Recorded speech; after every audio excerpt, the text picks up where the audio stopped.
amigos da usinagem da conformação de metais, começando agora mais um Benner Infometal. Agora eu tô aqui, ó, com óculos novo, né? Não teve jeito, então tô aqui, mudou o visual um pouquinho.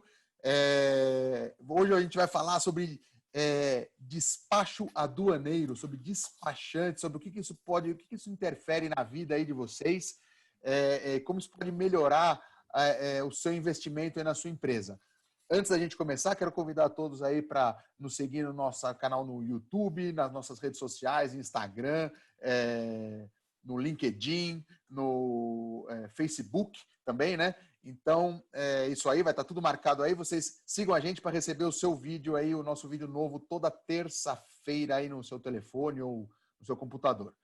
Bom, Douglas, eu estou aqui com o Douglas Brito. Ele é diretor e sócio da Onyx Assessoria Aduaneira, uma empresa que está há muito pouco tempo aí no mercado. Ele vai falar um pouquinho aí para vocês, ele não entende quase nada disso daí. Douglas, obrigado aí por participar. Começa aí, fala para a gente um pouquinho da Onyx, conta um pouquinho aí há quanto tempo que vocês fazem esse tipo de trabalho aí, o que um despachante aduaneiro faz. Bom dia, Ricardo. Obrigado pelo convite. Bom, a Onyx... Como Onyx, assessoria aduaneira, nós temos 23 anos no mercado. Mas antes era uma empresa de logística internacional que fazia também a parte de despacho aduaneiro com mais 15 anos de antecedência. Então, opa, 38 anos aí no mercado. Só? Quase a sua idade. Quase. Então, bom, e nós nos especializamos exclusivamente na consultoria. Então, na nossa área tem algumas empresas que ampliaram o leque de atuação para logística, para transporte, seja rodoviário, seja internacional, seja armazenamento. E a Onyx optou, como algumas do mercado, para ser exclusivamente a consultoria de comércio exterior. Então, hoje a gente tem clientes que atendemos desde o momento em que ele coloca o pedido até que chegue no depósito do cliente, de porta a porta. Como tem aqueles clientes também que fazemos coisas pontuais, projetos pontuais. Então, tem clientes, por exemplo, que não fazemos o despacho aduaneiro, mas fazemos o drawback, fazemos o radar, fazemos o ex-tarifário. Então, depende da disponibilidade. Mas fazemos exclusivamente a parte de consultoria, não trabalhamos com logística diretamente. Tá, então, só para o pessoal entender, o que é um despachante aduaneiro? Para que serve um despachante aduaneiro? Uma empresa ela consegue importar sem ter um despachante ou não? Para que tipo de empresa que o trabalho do despachante serve? Só para o pessoal se situar mais ou menos. Tecnicamente, você poderia comparar o despachante ao contador, né? Então, assim, você pode fazer a tua contabilidade sozinho na tua empresa? Pode. Mas você consegue? Esse é um grande problema. Por quê? Porque exige uma certa especialização. Então, se você pegar a letra da lei, é possível sim que uma empresa, através dos seus funcionários, façam sim despacho aduaneiro. A questão é você ter volume, conhecimento, know-how suficiente para ter essa estrutura dentro da empresa. Então, hoje no mercado são raríssimas empresas que fazem essa operação. Então, por exemplo, algumas tradings cujo core do negócio deles é a importação e exportação, então muitas vezes compensa ter esse departamento dentro. Algumas farmacêuticas que importam, por exemplo, 500, 600, 1.000 processos por mês. Algumas indústrias automotivas, por exemplo, que tem 2, 3 mil importações por mês. Então, assim, mas mesmo assim, essas empresas grandes, muitas vezes, elas terceirizam parte do pedaço ali da ADI, da declaração de importação. Então, eu posso dizer que o despachante aduaneiro é o profissional que faz o serviço de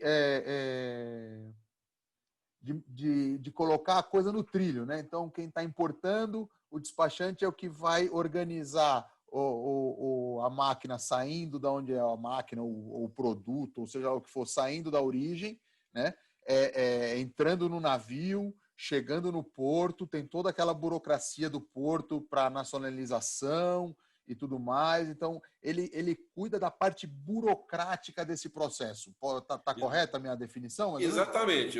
E o grande problema é que muitas vezes, não são raros os casos, onde a empresa, às vezes por falta de informação, faz uma compra no exterior, manda embarcar e procura o despachante só quando ele bate lá na alfândega para retirar a carga, que o fiscal fala, olha, você precisa de um despachante aduaneiro. Isso acontece o tempo todo aqui.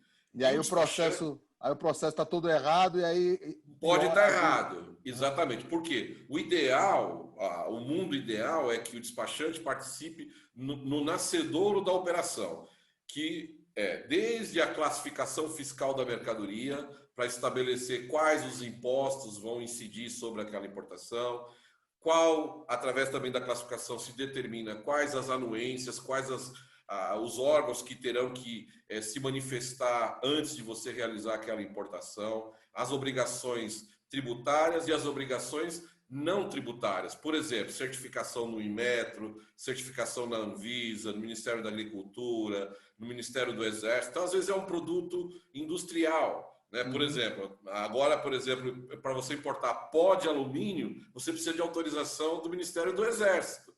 Se o importador não consultar um despachante aduaneiro antes de fazer a aquisição e embarcar a mercadoria, ele só vai descobrir isso depois que a mercadoria está aqui. Porque ele consegue embarcar qualquer coisa que ele quiser na origem, mas o problema é quando chega aqui, se ele não tem essa assessoria, ele pode até perder a mercadoria, ou ter que mandar de volta, ou ter um prejuízo grande. É isso, né? Exatamente. Então, o despachante aduaneiro, ele vai muito além do simples registro de uma declaração de importação e desembaraço da mercadoria, né? Porque em muitos casos, realmente o produto é simples, fácil, você chega lá, só registra a declaração e já desembaraça. Mas o ideal para quem é uma empresa, para quem tem um negócio estabelecido que não pode correr o risco de passivos tributários, é você ter a consultoria do despachante aduaneiro do nascedouro da operação. Sim. Então, desde o estudo inicial, você fazer. Então, por exemplo... Nós já tivemos e aí eu posso até complementar, né? Que quando às vezes o processo é mal feito, né? Não é feito desde o início, e a coisa chega aqui, além de poder perder, às vezes você não perde, mas as multas, quando o processo é mal feito, são altíssimas, né? Altíssimas. E aí isso complica muito a vida do importador, no caso, né? De quem Exatamente. Isso quando não vai para perdimento, ou seja, quando não tem apreensão da mercadoria, né? Então tem que tomar muito cuidado. Então, a parceria tem que ser, assim, eu diria que o despachante é um cargo de confiança dentro da empresa. Você tem que estar do começo ao fim instruindo e orientando o importador. E o grande problema muitas vezes é que a empresa ela importa sempre a mesma coisa, então acaba abrindo mão de uma assessoria de qualidade. Só que no meio do caminho, muitas vezes você muda uma regra, o governo muda uma alíquota, muda uma exigência administrativa, passa a ter uma nova anuência. E se você não está acompanhando, fica só no Ctrl+C, Ctrl+V para fazer o despacho aduaneiro, uma hora você acaba tendo um problema sério.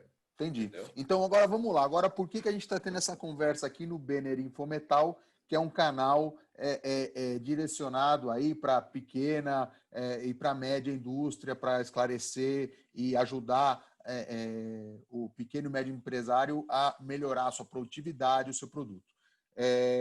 Eu queria que você falasse um pouquinho sobre um negócio que para muita gente é um tabu. Tem muitas empresas que têm medo, quando a gente fala essa palavra, eles têm medo de tirar o seu radar, né? Que é a licença de importação. Então, eu queria que você falasse um pouco sobre essa licença, por que as pessoas têm medo, que eu não entendo por que elas têm esse medo todo de tirar essa licença, e quais as vantagens que ela tem. A gente pode até conversar um pouquinho, porque acho que tem várias vantagens em uma empresa que importa, que usa equipamentos importados, principalmente, de poder importar diretamente, ter essa licença de importação. Então, o que é o radar exatamente, Douglas? Então, primeiro, só para pontuar, porque você acabou fazendo uma menção aí de licença de importação e radar. São duas coisas distintas, tá? Desculpa. Verdade. A licença de importação, ela tem a ver com o produto em si. Então, é uma autorização que você vai obter depois que você já tem o radar para trazer determinado produto Entendi. que exija o licenciamento prévio. Então, por exemplo, você vai importar um maquinário que tem anuência do Inmetro, certo? Então, nesse caso, você vai ter que tirar uma licença de importação que vai ser deferida pelo Inmetro. Ou você, por exemplo, precisa importar um equipamento usado. Então, por ser usado, você precisa ter uma licença de importação antes de embarcar. E assim por diante. Já o radar, ele é um sistema prévio. Ele é aquele que substituiu o antigo REI, que era o Registro de Exportadores e Importadores. Então, é um credenciamento que a empresa faz para operar no comércio exterior. Na verdade, é uma habilitação de uma pessoa física como responsável legal pela empresa perante o Siscomex, ou seja, pelas operações de comércio exterior. Então, você vai lá no QSA, que é o quadro de sócios e administradores da empresa, pega uma daquelas pessoas e nomina ela, coloca ela como responsável legal pelas operações de comércio exterior da empresa. Tanto que essa habilitação ela é feita com o eCPF e não com o eCNPJ. Por quê? Entendi. É uma habilitação de um responsável legal. Por que isso? Porque isso implica em responsabilidade também criminal, né? Então, no Brasil ainda não se criminaliza, né, pessoas, e sim empresas, e sim pessoas, né?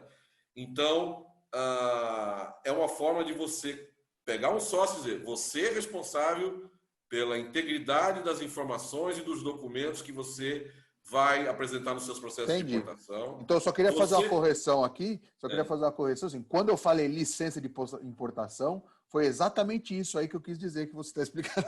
Então, mas é que o nome é diferente, exatamente. Aí,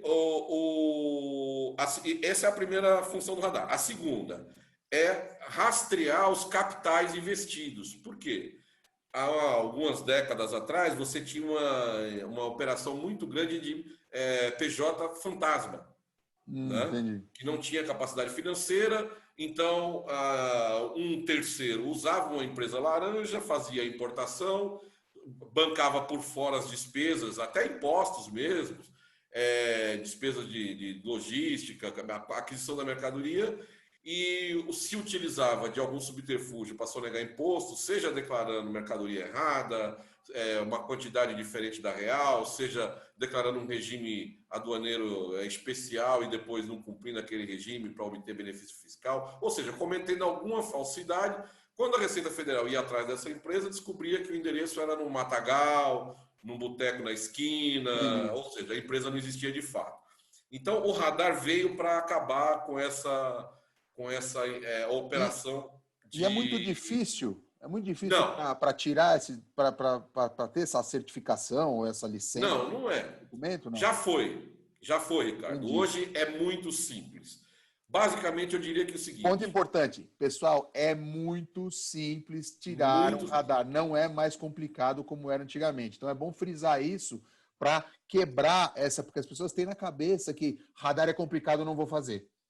Até eu tinha isso na minha cabeça. Então, assim, não é. É simples hoje de tirar. Vamos lá.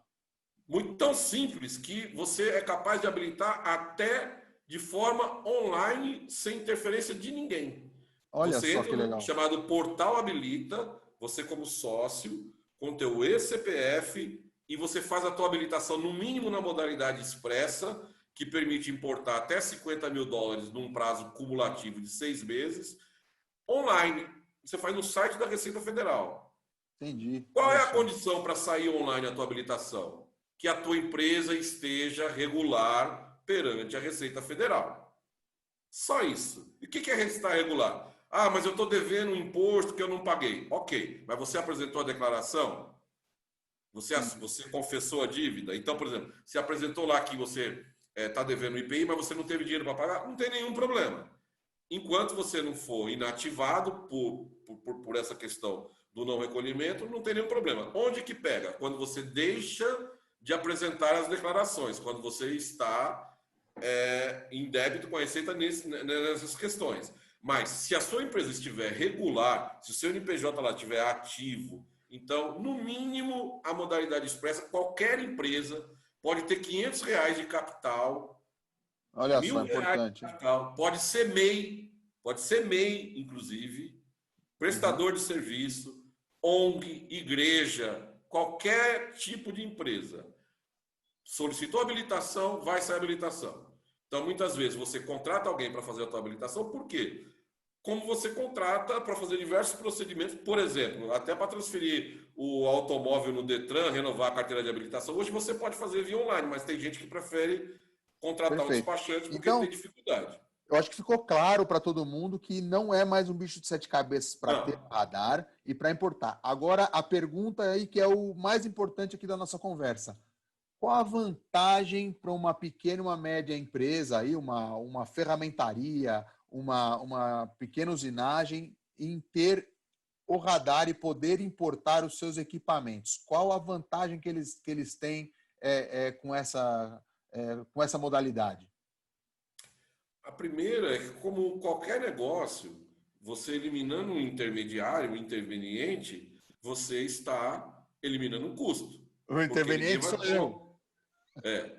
Não, nem sempre. Não, mas nesse caso né? Assim, sou eu, porque eu que importo e revendo, e aí eu Sim, tenho o preço aumenta. Então, quando ele sim, claro. importa Sim, direto, ele me tira, pelo menos ele tira a parte da bitributação, não é isso? exatamente. Então, assim, você vai ter despesas que vão ser incorporadas ao valor de aquisição da mercadoria e depois o tributo vai ter que incidir em cima. Então, você vai aumentar o tributo, porque no Brasil tudo é em cascata e incide sobre si mesmo. Sim, Né? Então você vai de cara ali. Sem contar que se você vai pegar, por exemplo, no seu caso, por exemplo, você é um distribuidor direto de uma determinada marca, então digamos que de certa forma o preço já tem uma margem embutida. Mas muitas vezes, além de você tá pagando um preço de distribuição, você pega um terceiro, uma trade, uma importadora do amigo, uma outra empresa que às vezes não tem nem nada a ver com o seu negócio para fazer importação só porque o outro cara tem radar. E além disso, então você vai estar correndo o risco do que a Receita Federal chama de interposição fraudulenta de terceiros. entendi. Tá? Por quê? Porque a Receita Federal tem um regramento específico para importação por conta e ordem e importação por encomenda, que você tem que submeter a essas regras e que não são fáceis, tá certo? Entendi.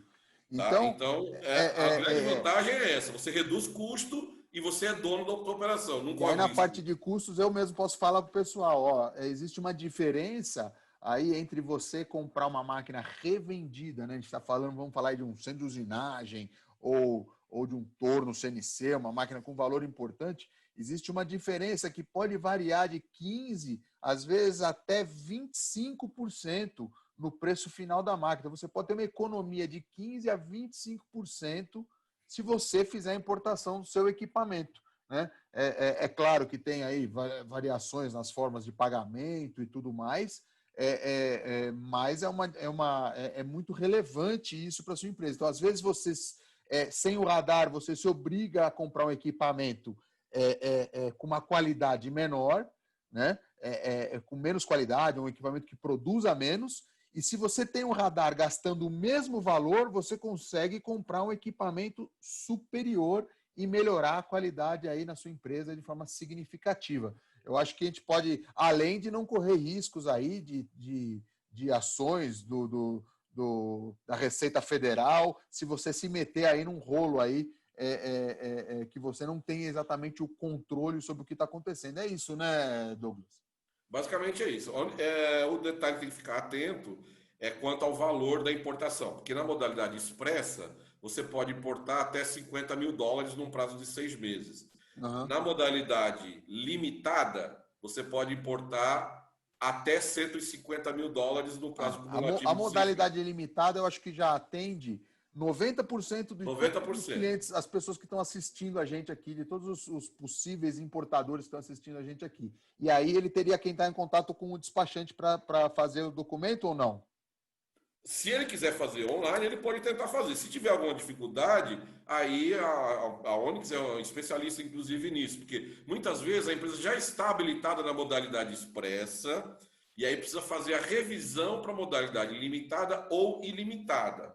Então, aí você tem um procedimento, realmente tem que gerar um processo, comprovar a Para fazer capacidade o financeira upgrade, né? para fazer o upgrade. Então, por exemplo, muitas vezes você tem lá um às vezes você tem uma pequena ferramentaria que presta serviço, então ela tem um faturamento ali médio ali de 50, às vezes 80, 100 mil reais por mês, então ela não tem um movimento, está no simples muitas vezes, só que às vezes o empresário quer comprar uma máquina de, sei lá, por exemplo, 120 mil dólares, tá certo? Ele não vai conseguir fazer essa importação com o radar que ele já tem, né, na modalidade express. E ele vai falar assim, bom, eu vou botar esse dinheiro, então é um capital que eu vou aportar aqui na empresa, ou é um lucro que eu estou deixando represado aqui e agora eu vou investir numa máquina com um valor agregado um pouquinho maior. Então ele vai precisar fazer a revisão da modalidade dele. Tá? Então a gente vai fazer um processo, um dossiê digital, onde você apresenta na Receita Federal dizendo, olha, a empresa tem essa média de movimentação, mas está aqui, nos últimos 3 meses, ele fez aqui um aporte de capital, ele fez um empréstimo bancário, ele vendeu um imóvel e depositou dinheiro na empresa. Então, vamos apresentar os elementos para a Receita Federal e pedir a revisão, aí dependendo do montante, ou para a modalidade limitada ou para a ilimitada. E tem mais, Ricardo, há a possibilidade, inclusive, de você nem sequer ter feito aporte de capital. Vamos dar um exemplo. Suponhamos que essa máquina de 80 mil dólares, que passa dos 50 mil, você financiou aí 100 vezes para o comprador, tá? Porque eu sei que a Benner, né, tem um crédito muito bom. Não me complica. Mas vamos imaginar assim, hipoteticamente, você financiou em 100 vezes. Mês a mês, ele não vai ter um desembolso maior do que os 50 mil dólares. Entendi. Então, você vai apresentar esse contrato... Se ele conseguir um financiamento através de um agente financeiro, ou seja lá, ele não precisa... aportar dinheiro na empresa. Legal. Aí mas o que você precisa fazer? Você precisa fazer um pedido fundamentado lá no artigo, no inciso correto, que prevê essa exceção, juntar os documentos que comprovem essa operação, o contrato assinado, bonitinho, e aí você consegue a revisão para a modalidade que vai atender o importador. Legal. Douglas, eu acho que ficou bem claro, eu acho que a gente conseguiu quebrar um pouco aí esse tabu aí de radar, de virar importador ou não virar. Você não precisa virar um importador, você pode importar um equipamento, né? Você pode importar o que é necessário para a sua empresa melhorar. Então, acho que essa que é a mensagem importante aí para quem estiver assistindo a gente. Eu acho que ficou muito legal. Queria agradecer demais aí a sua participação. Acho que foi uma conversa bem interessante, diferente do que o pessoal está acostumado a ouvir. Queria saber se tem mais alguma coisa aí para dizer aí para o pessoal. Tá aí o seu telefone. Quem tiver interessado, quiser ligar lá na Onyx e saber mais sobre radar ou entender melhor, pode ligar lá, conversar com o Douglas, esclarecer aí as suas dúvidas e melhorar a sua produtividade e a sua empresa. Tem alguma coisa para você falar mais aí, pessoal, Douglas? Não, Ricardo, focando nessa questão do radar, basicamente, o radar ele é um procedimento que, ao fazer, você se certifica de que a sua empresa está redondinha, está funcionando bem, dentro da legalidade, em um monte de outros aspectos, porque não são raros os casos que, ao tentar fazer a habilitação no radar, a empresa descobre que não tinha feito o protocolo do alvará de funcionamento, que a inscrição estadual dele estava com o endereço errado, que o sócio mudou de endereço lá no imposto de renda e não atualizou lá no contrato social, que o contador esqueceu de entregar o ADC-TF no ano passado e assim por diante. Então, muitas vezes quase como que tirar uma certidão negativa da empresa para ver se está tudo ok. Beleza, então, não tenha medo, radar é uma coisa bem fácil, bem simples. A normativa hoje ela é bem clara, não tem nenhum problema. Qualquer dúvida a gente está à disposição para esclarecer, independente de qualquer contratação. Isso a gente sempre presta esse auxílio às empresas e estamos à disposição para qualquer coisa. Beleza, isso aí. Bom, gente, então ficamos aí. Esse foi mais um capítulo do Benner Infometal. Espero que vocês tenham gostado. Obrigado, pessoal. Obrigado, Douglas. E até a próxima. Valeu. A gente agradece.